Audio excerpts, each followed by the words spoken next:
अष्टनम्र talent search प्रतियोगिता रे पाला सरस्वती शिशु विद्या मंदिर छात्री सफलता।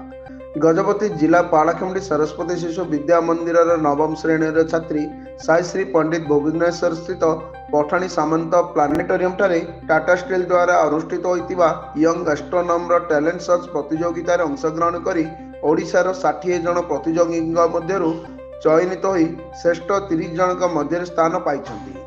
ଏହି ଅବସରରେ ଓଡ଼ିଶା ଖାଦ୍ୟ ଯୋଗାଣ ଖାଉଟି କଲ୍ୟାଣ ଓ ବିଜ୍ଞାନ ପ୍ରଯୁକ୍ତି ବିଦ୍ୟା ମନ୍ତ୍ରୀ ଶ୍ରୀ କୃଷ୍ଣଚନ୍ଦ୍ର ପାତ୍ରଙ୍କ ଦ୍ୱାରା ପୁରସ୍କୃତ ହୋଇଛନ୍ତି।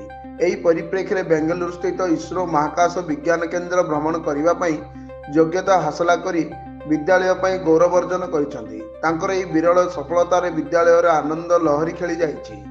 ବିଦ୍ୟାଳୟର ସମସ୍ତ ଆଚାର୍ଯ୍ୟ ପରିଚାଳନା ସମିତିର ସଦସ୍ୟ उपदेष्टा माने तांको अभिनंदन जणाइबा संगे संगे तांकर उत्तर उन्नति कामना करिसंती। से पाला सरस्वती शिशु विद्या मंदिर आचार्य श्री गोपाल कृष्ण पंडित और श्रीमती सबिता पंडितकर कन्या अटंती।